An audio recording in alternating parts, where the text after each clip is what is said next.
مرحبا وأهلا بكم في برنامج داخل واشنطن. أنا مضيفكم روبرت ساتلوف. السياسة الصرفة تحدث الآن عبر البلد. هنا في واشنطن نركز على ما يقوله الرئيس بايدن ويفعله كل يوم، وإلى درجة مفاجئة على ما يقوله كذلك سلفه دونالد ترامب ويفعله كل يوم، ولكن هذا جزء بسيط فحسب من الأحداث السياسية في بلادنا. خلال 6 أشهر فقط سيصوت الأميركيون وستكون لهذه الانتخابات تبعات هائلة. هذا لأن كلا الحزبين متعادلان اليوم في مجلس الشيوخ، ولدى الديمقراطيين هامش ضيق وهو 12 صوتا في مجلس النواب، ما يعني أن تبدل 6 فقط من أصل 435 مقعدا سيمنح للجمهوريين السلطة. إنها حرب أسباب سياسية. لمناقشة السباقين الذين سيحددان السيطرة على الكونغرس ومصير السياسة الأميركية في النصف الثاني من ولاية الرئيس، يسرني أن أرحب بمحللين سياسيين لامعين أليكس أيزنستاد وكايل كونديك. Welcome back to Dakhel Washington. We are now just 6 months from critical midterm elections when all 435 congressmen and a third of the United States Senate will be on the ballot for Americans to decide. Let's take a look at where we are 6 months out. I'd like to ask our 2 guests, Kyle Condit and Alex Eisenstadt, to start with a general question about the issue of gerrymandering. It's a strange American term, but it's something that could have a huge impact on these 2022 elections. Kyle, what is gerrymandering? So in the United States, the various states have the authority and are entrusted with drawing new district lines for congressional districts, also for state legislative seats every 10 years after the U.S. Census comes out. The districts have to have basically equal population within states. That actually wasn't even much of a requirement for much of American history, but there were some landmark U.S. Supreme Court decisions in the early 60s that essentially enshrined the principle of one person, one vote into districting. But so basically, some states will outsource the drawing of these lines to an independent commission, but other states, one party controls the governorship and the state legislature, and they essentially have the power to draw lines that benefit themselves and hurts the minority party within the state. And so what we've seen this in this redistricting cycle, because the census just came out last year, is that you've seen Republicans in Republican-dominated states try to draw lines to benefit themselves, and Democrats in Democratic-dominated states try to draw lines that benefit themselves. I think in a lot of ways, the idea of redistricting reform, kind of making this a less political and maybe a more nonpartisan process is something that's been sort of on the rise, in that some states are again creating independent commissions to do this, or they're at least trying to put some constraints on this so-called gerrymandering. But it's still still pretty prevalent in American politics. Several decades ago, Democrats were the ones who generally had more of advantages in drawing district lines. More recently, it's been Republicans. This cycle, it seems like it's been kind of a mix, in that it doesn't seem like either side is necessarily going to come out with markedly better maps across the country than the other side.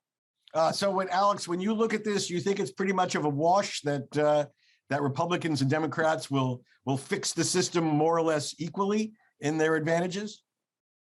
Well, look, you have to look at this cycle and say that Republicans, they've got a lot of control in a lot of states, and so that's going to benefit them in redistricting, and they've got surely an edge when it comes to the prospect of winning control of the House in this year. In fact, many people see it sort of as a foregone conclusion that Republicans are going to reclaim the Speaker's gavel in November.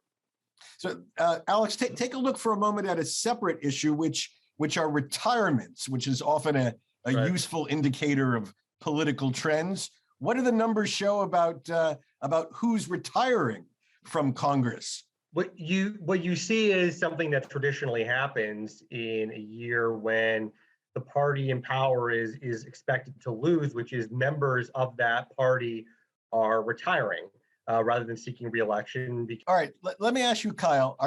Our again, a big picture question. Our two parties are led by sort of elderly white men, neither of whom is particularly popular nationally, Joe Biden and Donald Trump. They may be very popular within their parties, but those numbers don't translate out yet. So far, are candidates around the country running with them or running away from their party leaders? It's interesting in that Donald Trump is a defeated former president, and yet he still appears to be very popular within his own party. And also, candidates are really eager to get his endorsement. And also, typically in American politics, once a president leaves office, they kind of disappear. I mean, maybe they reemerge at various points. But Trump has been very active. He continues to be out there on the campaign trail, doing events, endorsing and calling and criticizing candidates. He seems to be kind of keeping up his own public profile as he maybe seeks another term in office.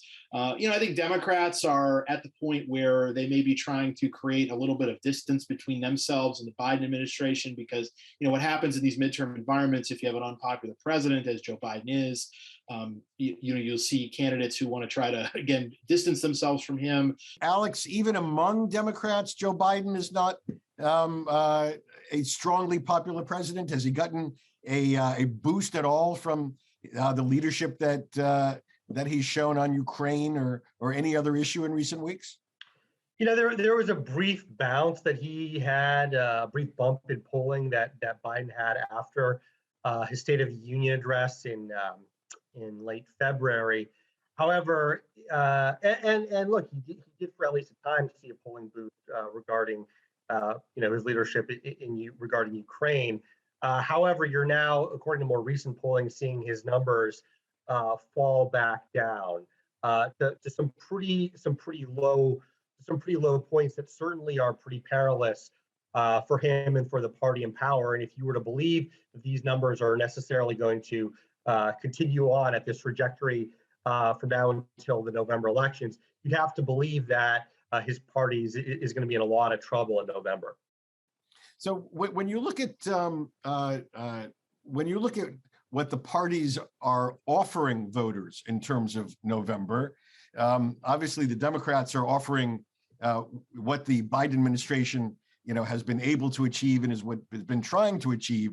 What is the Republican argument? Is the Republican argument a negative argument, or is there an alternative set of ideas and proposals that we're hearing from beyond Donald Trump, but that we're hearing from Republican Senate and congressional candidates about what their agenda would be if they were to take control of one or both of the houses? Alex, I'll start with you. You're seeing in some isolated instances Republicans talking about what they would do if they were to take power. You're seeing some senators individually put out their plans for what they would do. But broadly speaking, what Republicans are really running on is it's a negative argument against President Biden and Democrats and the Democrats. And this is pretty traditional for the party that's out of power, that's running in a midterm election, which is that you spend a lot of time painting the opposing party in the most negative light possible and turning the election into a referendum on them. And so what you're seeing Republicans do is they're attacking Biden over the issue of inflation. You're seeing them they're attacking him over things like gas prices, the economy. So those are things that you're going to expect to see Republicans to do from now through the fall. Yeah, you're going to see likely some Republicans talk about their plans, but that's going to be less of an emphasis, more likely than not, rather than them talking about the more negative things about Democrats. Negative never hurt in an election. Kyle, right. Is there any one big Republican idea out there that Republicans want to galvanize voters around that is positive, a Republican idea? I agree with Alex in that, I think the Republicans are mostly just trying to make this a referendum election on Biden in the White House. The Democrats would love to make this a choice election and to sort of make, highlight former President Trump, whose numbers are still poor. They're roughly about as poor as Biden's are, and to say, hey, this is the party of Trump. You voted against this in 2020. You should do so again. I think that generally speaking, Republicans are talking as though they would be sort of harder at the border for on immigration issues than the Democrats, would be. And certainly there are always these, kind of basic contrasts between the parties on things like big picture social issues like abortion, for instance, with Republicans being more restrictive and Democrats being less restrictive. And of course, we might have a very significant Supreme Court decision coming later this year about the Roe v. Wade, the famous decision, the famous court decision that effectively legalized abortion across the country about 50 years ago. That might be sort of a new issue or an issue that takes on added importance depending on that decision. But I would say for the most part, it's sort of a referendum from Republicans, and in fact, Rick Scott, who's a U.S. Senator from Florida, he put out his own, and he's also the head of the National Republican Senatorial Committee, which is sort of the campaign arm of the Senate Republicans. He put out his own sort of group of policy proposals, which I think was essentially kind of standard Republican fare. And Mitch McConnell, who's the Republican Senate leader in the Senate, he was actually kind of critical of Rick Scott for doing that because McConnell himself knows that he would rather just make this a referendum election and not have to put out a bunch of policy proposals that Republican Senate candidates have to defend. All right, when we come back after the break, we're going to take a closer look at a handful of key races that may very well determine who controls the Senate and the House come our elections in November. In just a moment. Today, we take it for granted you can take a photo on your mobile phone and see the picture instantaneously. Well, my friends, this wasn't always the case. In the old days, there was something called a camera, and the camera had something called film. And after you shot 24 or 36 pictures, you had to roll the film up, take it to a store where a professional would develop it. And then days later, you would pick up the photographs. How medieval this sounds. Well, that was the way the world worked for decades, until exactly 50 years ago this month, when Edwin Land of the Polaroid Corporation changed the way we develop photographs, and in so doing, changed the world. Land's genius innovation was to have photos develop immediately, instantaneously, right before our eyes. And the Polaroid instant camera was born.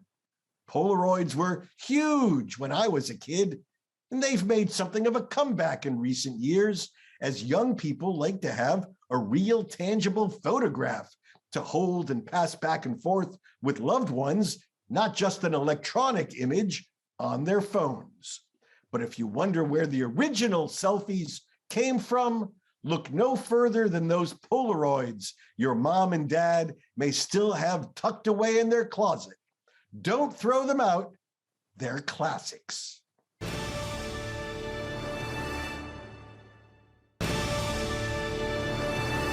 Again, my guests today include Alex Eisenstadt. Alex is national political reporter at Politico, an online news site here in our nation's capital that is all politics all the time. Also joining us is Kyle Kondik.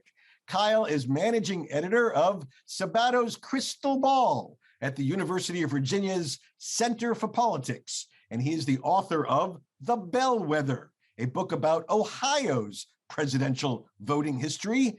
All right, let's take a look at a few of the key races, some that are open due to retirement, some that are competitive for all sorts of reasons. Let's start with Pennsylvania Senate race, an open seat due to a retirement. Alex, what's the story there? It's a pretty interesting race. You've got a guy running on the Republican side, a guy by the name of Dr. Oz. He's a celebrity doctor. He's a sort of a popular daytime talk show host. He's running, and this past weekend, got the endorsement of Donald Trump. So that was a big boost for him. Oz, Dr. Oz, as they call him, is running against a guy by the name of David McCormick. He's a big finance guy. His wife, Dina Powell, whose name was Dina Powell, was a member of the Trump administration. But Trump said no. So, Kyle, that's Pennsylvania Senate.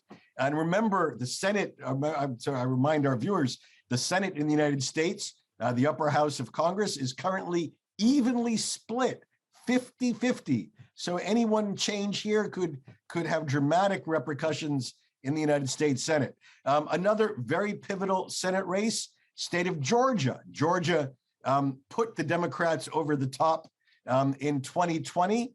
This time, one of those seats that the Democrats won is up for play. What's going on in Georgia? Kyle. Georgia has become, in some ways, kind of the epicenter of American politics, in that it's a state that had been Republican for a while, but has became Democratic or became at least sort of a battleground state in the when Donald Trump took over the Republican Party. And one of the sort of trends in American politics is that large, diverse, growing kind of urban and suburban areas have been sort of trending toward the Democrats, and the city of Atlanta and its surrounding suburbs and exurbs are a great example of that. And so Raphael Warnock, Democrat, won a special election in 2020 as part of the Democrat sweep of the 2 Senate seats there. But he has to turn around and run again in 2022 here for a full 6-year term. And he has a very interesting, likely opponent in Herschel Walker, who is basically a newcomer to politics. A former National Football League star who also played college football at the University of Georgia several decades ago. Donald Trump, it seems like, basically pushed Herschel Walker into running in this race, and we'll see how Walker actually ends up performing. But it's also interesting in that a state with a very significant Black population, you're very likely to have 2 Black major party candidates in both Herschel Walker and the sitting Senator Raphael Warnock. There's been some polling of the race that basically shows that Walker is maybe up slightly on Warnock, which I think is a reflection of the Republican-leaning electoral environment we're in. But Democrats are hopeful that once Walker actually becomes the nominee, if he's the nominee, that there are a lot of things they could use against Walker from his past. But that is one of the prime maybe 3 or 4 Senate races in the whole country, and the Democrats don't have much room for error here. If they lose Georgia, they very well may lose the Senate majority, even if they hold everything else. Fascinating. And another state where Democratic control of the Senate is on the line, Alex, is Arizona. Ground zero for the Trump recount effort in Maricopa County. Mark Kelly, former astronaut, is he a vulnerable incumbent? He is. Arizona is a swing state for a long time. It favored Republicans. In more recent years, it's trended more Democratic. So we only have a few seconds left. You've both seemed to suggest that chances for Republicans look very good for November. Is there anything that Democrats could do in the next 6 months to shake this up and change the dynamic? I apologize very briefly. Alex? It seems like the best bet for them to change that dynamic is to hope that the economy gets better. That's the big thing that really oftentimes sways voters. The economy. Anything specific, Kyle? I would just say, to sort of piggyback off what Alex said, I think that in some ways, the things that the Democrats will want to get better are things that are not necessarily in their control. So, lower gas prices, lower inflation. There are things that the president and Democrats in Congress can do to sort of nibble at the edges of those issues. But fundamentally, it's not really up to them whether those are problems or not. So they need some good luck, I think, more than anything else. Good luck. All right. Great note to end on. Thank you very much, Alex Eisenstadt, Kyle Kondik, for explaining where we are 6 months ahead of our November elections. Thank you. Remarkably, Ukraine has not fallen. Indeed, it has done more than just survived. The plucky people and army of Ukraine have given Vladimir Putin a punch in the nose. forcing Russia to withdraw its forces from around Kyiv and Kharkiv as it focuses its military effort on the east and south of the country. Of course, this may just be a feint to prepare some even more hellish attack on civilians around Ukraine to complement the criminal behavior we have seen in Bucha, Mariupol, and elsewhere. Russia's battle plans will become clearer before long. Every phase of war is dangerous, and the current phase of the Russian war on Ukraine is no exception. A recent essay by an American scholar I admire, Walter Russell Mead, explained that this is especially dangerous for the United States. That's because the two sides may have entered the stage where neither can win, and neither will permit itself to lose, meaning that we may have entered what could be a very long new phase of war. This is dangerous for the United States because to end the war poses unpalatable choices for President Biden. One, he could arm and support Ukraine enough to force Russia to give up, which might in the process ensnare America in the fighting inadvertently and might force Putin to take extreme measures, including the use of weapons of mass destruction, to avoid the embarrassment and implications of failure. Two, we could let Russia's vast military and human resources eventually force an outcome on Ukraine, which would end the fighting, but reward the aggressor with implications that could be terrible. Or three, he could do his best to arrange a ceasefire that sees the bloodshed end, but without a clear outcome. But that would be inherently unstable and would give the Russians the great advantage of choosing the time and place to resume hostilities. Obviously, Mead noted, the first option is the most emotionally and psychologically gratifying. It's also risky. None of the options are palatable. The president, he concluded, has only distasteful, risky choices. So far, the Biden administration has drawn a line at NATO's border, promising to support Ukraine with aid and supplies and to punish Russia economically and financially, but to studiously avoid direct involvement in the fighting. My own view is that with the passage of time and with the continued valiant resistance by Ukrainians to Russian aggression, this non-involvement becomes both less practical and less preferable. It is less practical in the sense that America will, over time, become a more critical source of weapons and material. Ultimately, we will be the warehouse of last resort for Ukraine, a role we neither can nor should shirk. And that leads to my point about what's preferable. If the Ukrainians have shown that they can actually win this war and need only the tools to do it, shouldn't we want to achieve that objective at the Russian-Ukrainian border, not allow the Russians to threaten borders we are pledged ourselves to defend? And if the Ukrainians are willing to run the risk of Russian escalation, who are we to counsel caution and restraint? So in my view, stay out of the fighting in Ukraine, yes, but do everything else we can to support the brave Ukrainians. They are fighting their battle and ours too. وصلنا إلى ختام هذه الحلقة من برنامج داخل واشنطن.